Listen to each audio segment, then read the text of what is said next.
¿Cómo les va? Muy buenos días, bienvenidos. Bueno, arrancamos el día con mucha información, con algunas protestas de parte de mi amigo acá en cámara que me está diciendo que llego a último momento siempre y tiene razón, porque soy muy inquieta y no puedo parar de moverme, entonces él está tratando de hacer el tiro de cámara y yo se lo complico, así que disculpas, hoy he venido a pedir perdón. Les decía que tenemos un programa con mucha información porque vamos a hablar posiblemente de una de las patologías que más afecta a todos, porque posiblemente el cáncer de colon sea uno de los cánceres más frecuentes, tanto en mujeres como hombres. Ya vamos a hablar de cifras, porque las cifras suenan frías, pero nos dan un parámetro y nos dan un marco de cuán importante es cuidarse respecto a este tema, porque también la prevención y las conductas que nosotros tomamos son definitivas a la hora de desarrollar o no un cáncer de colon. Así que estaremos hablando de todo esto hoy aquí en Médicos por Naturaleza.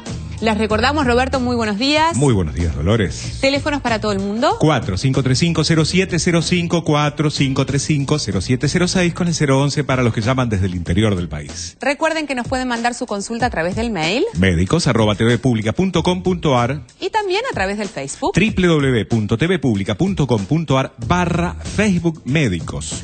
Hoy cáncer de colon, y esto es un pequeño adelanto de lo que hablaremos aquí en Médicos por Naturaleza.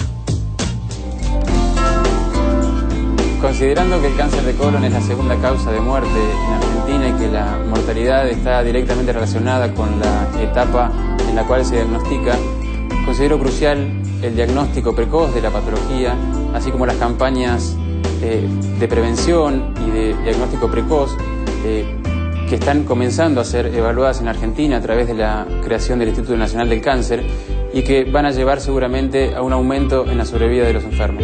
La comunidad tiene que entender que en cáncer de colon la cirugía sigue siendo la opción que le va a brindar al paciente la posibilidad de extender la sobrevida cuando es diagnosticado de esta enfermedad. El paciente que es operado es el paciente que claramente va a beneficiarse a largo plazo de poder seguir viviendo y contar que tuvo una historia de cáncer y no que es portador de una enfermedad que no es tratable. Bueno, ya vamos a hablar y tenemos mucho de qué conversar en el día de hoy, porque decíamos el programa tiene que ver con un tipo de patología que afecta a una gran cantidad de personas. Estamos hablando de cáncer de colon, pero compartimos también otra información. Andrea está preparada. Andreita, buenos días. Hola Dolores, buenos días a todos. Bueno, las noticias nos traen algo preocupante. Aparentemente en Europa hay un brote, más precisamente en Alemania, de una enfermedad de la cual vamos a informar hoy, que es el síndrome urémico hemolítico. ¿Qué es esta enfermedad? Bueno, es una enfermedad que afecta generalmente a niños en temprana edad y hasta adolescentes jóvenes. Está dada por una bacteria que es la Escherichia coli enterohemorrágica. Su toxina es la que daña el organismo. Se contagia a través de alimento. Ahora vamos a hablar de eso porque la prevención es un pilar fundamental. Y básicamente cuando se introduce en el organismo destruye glóbulos rojos, dando una anemia muy importante, a veces con requerimiento de transfusiones. Y básicamente lo que determina un poco el pronóstico y el cuadro es la posibilidad de insuficiencia renal aguda que puede terminar a tener que recibir diálisis cualquier chiquito que padezca esto. Es la primera causa en adultos básicamente de insuficiencia renal crónica. Y ahora sí, lo más importante, ¿qué es lo que lo transmite? La comida, señora y señor, la carne mal cocida, sobre todo la carne picada que cuesta tanto en las elaboraciones que quede cocida en el centro. Y otra de las cosas muy importantes, los lácteos que pierden la cadena de frío. Esta es la única herramienta para prevenir esta seria enfermedad, que usted tenga cuidado respecto a la cocción entonces de las carnes rojas y sobre todo en saber dónde compran los lácteos para ver de que hayan mantenido la cadena de frío adecuada. Andrea, importante esta aclaración porque creo que esto evidentemente todavía no está ocurriendo en nuestro país y esperemos que no ocurra, pero que esto nos sirva de parámetro para tomar aquellas medidas preventivas fundamentales. Estamos hablando de no la contaminación a través de la carne, como nosotros la conocemos más habitualmente en nuestro país, porque somos grandes consumidores de carne, sino en las verduras.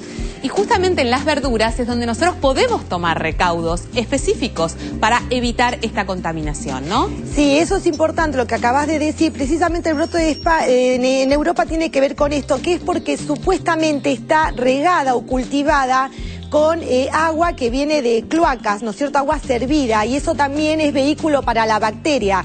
En nuestro país básicamente está en relación con la cocción de la carne, pero bueno, hay que saber que también puede estar en relación con esto cuando en realidad lavamos mal y cocemos mal también las verduras que pueden estar regadas con estas aguas contaminadas. Es muy importante tener los recaudos desde que empezamos a cocinar, desde el lavado hasta la terminación de la cocción de los alimentos. Gracias, Andrea. Importante tener todos estos datos en cuenta. Hoy hablamos de cáncer de colon y en general cuando hablamos de cáncer y algún familiar, algún amigo, alguien que está cerca nos ha tocado con un diagnóstico de este tipo y no es casualidad que no se hayan reconocido los síntomas anteriormente.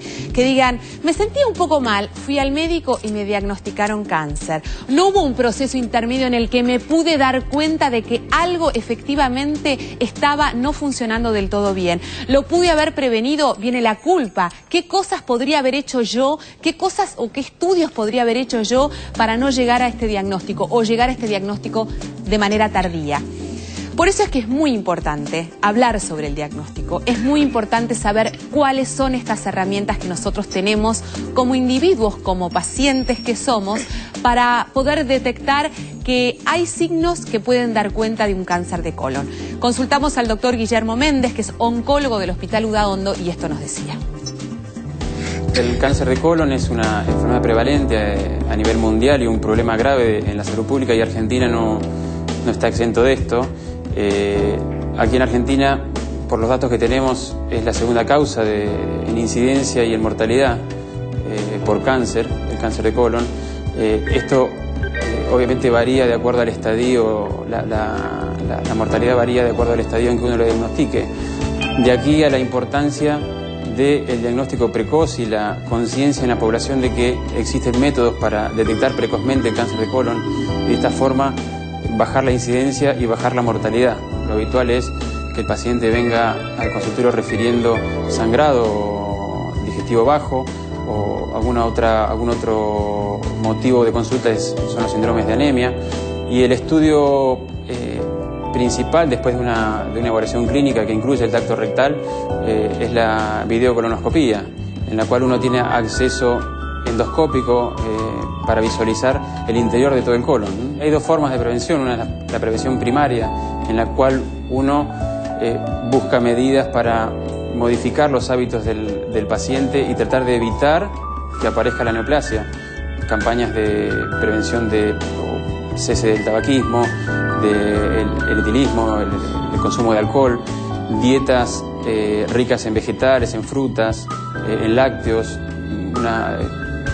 regular o bajar un poco el consumo de carne en la dieta. Son todas medidas que tienen, entre otras, ¿no?, que tienden a bajar la incidencia o la aparición tanto de pólipos como del mismo cáncer.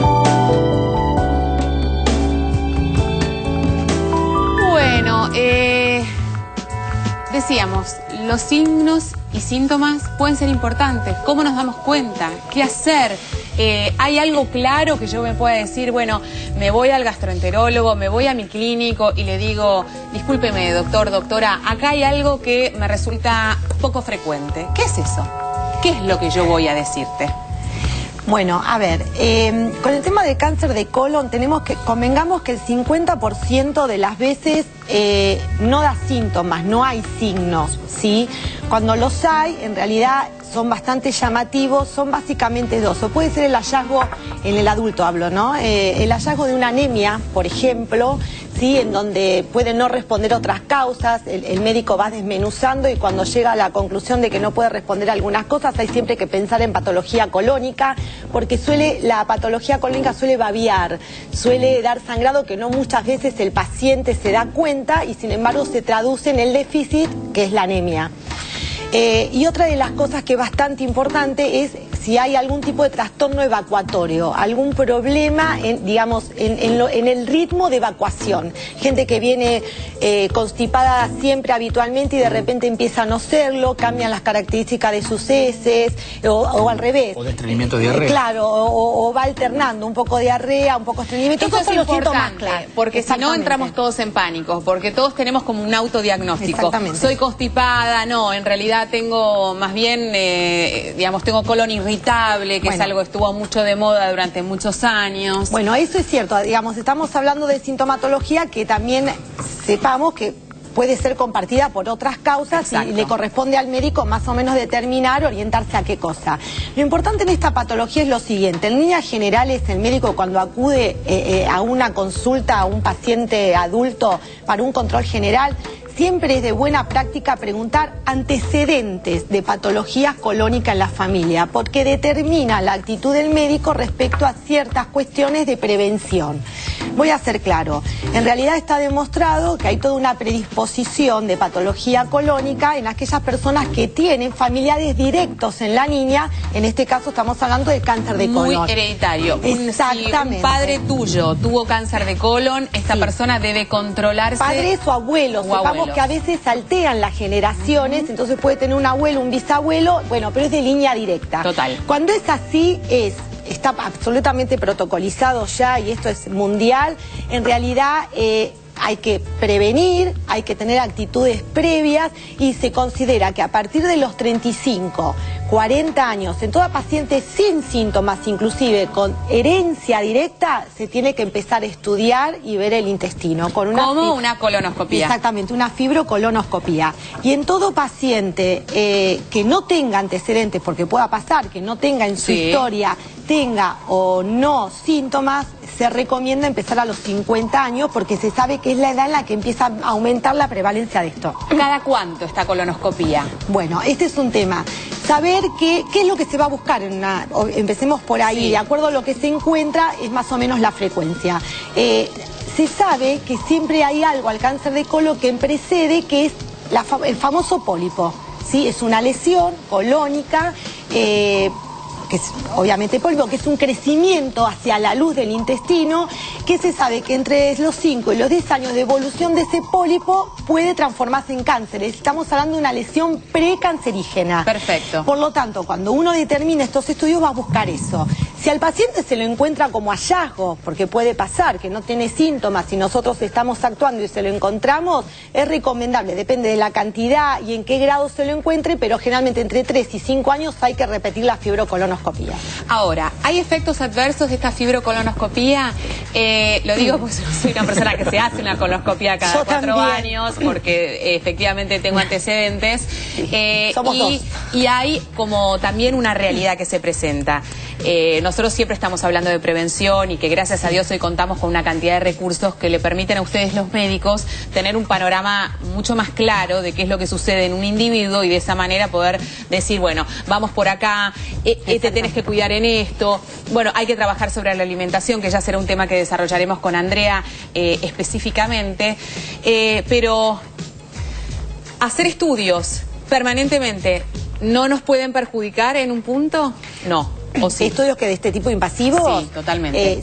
Sí, obviamente, digamos, tampoco vamos a estar todos los años o cada 2 años, todo tiene su indicación precisa, ¿no es cierto? También puede pasar que un paciente se haga el estudio, le encuentren un pólipo y no llegue a los 5 años, pero sangró. Este también es un síntoma, entonces vamos a ir a buscar seguramente otro pólipo que pudo haberle salido. Me hablabas de riesgos. En realidad hoy en día es un procedimiento habitual que se hace con una sedación, no llega a una anestesia. Realmente yo me he hecho también, el procedimiento tiene riesgos mínimos, saber que, bueno, puede solucionarse en el momento a través de que si se encuentra se extraiga. Se saca en el momento. Se saca en el momento, es un procedimiento fácil, hay algunas cositas, digamos, siempre hay que tener un coagulograma por el riesgo de sangrado mínimo después, está todo controlado. Lo que sí hay que decir la verdad, es engorroso hoy en día, y depende de quién lo hace, un poco la preparación. Y eso es lo que... La preparación es desagradable, pero bueno, como todo en la vida, hay veces que el puede descomponer un poco durante la tengo el recuerdo yo ahora te lo podría describir exactamente el gusto que es, en realidad es agua con sal, es agua con sal que uno toma para poder ir al baño y te pasas 24 horas en un inodoro, lo que no es demasiado agradable, pero también uno tiene una sensación de purificación, te voy a decir. Sí, hay que tener cuidado en esta preparación, aquellos que son hipertensos, hay que, digamos, tienen que decirlo, porque generalmente las preparaciones son hipertónicas, significa que tienen un alto contenido de sal para que precisamente uno se limpie. Entonces solamente tener esa precaución y se dan otras cosas. Bueno, me voy a la mesa porque sabemos que una de las grandes medidas que nosotros podemos tomar desde el día cero, no cuando ya tenemos un pólipo, cuando ya Andrea nos retó, nos dijo que hicimos las cosas mal, no. Lo podemos hacer anteriormente. Y la alimentación, sabemos y está requete más que confirmado que juega un papel fundamental. Totalmente. Está comprobado que en el cáncer de colon el 35% de incidencia de factores alimentarios en la prevención del cáncer, o sea, es una proporción altísima. Sí. Es uno de los cánceres donde más se ha estudiado los factores de riesgo alimentario. La evidencia científica en contra y a favor es increíble. Lo que vamos a hacer hoy es hacer un resumen de esa evidencia y vamos a contarle a la gente que no, que sí, todo resumido en esta mesa. Lápiz y papel, vale la pena, se los digo de verdad. Hoy vale la pena de verdad. Hacemos pausa y enseguida estamos de vuelta. Hola, ¿cómo estás? Soy Carolina Pelleriti y acepté la invitación de Médicos por Naturaleza para contarte algo. El cáncer de mama es una enfermedad muy común en las mujeres y es curable si se diagnostica a tiempo. Por eso es muy importante que hagas un control médico anual, un autoexamen periódico y la mamografía. No te olvides que con 2 minutos de tu tiempo y un autoexamen, vos podés salvar tu vida.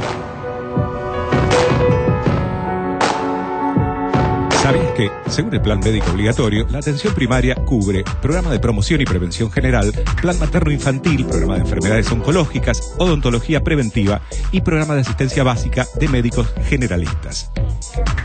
No sé lo que quiero, pero sé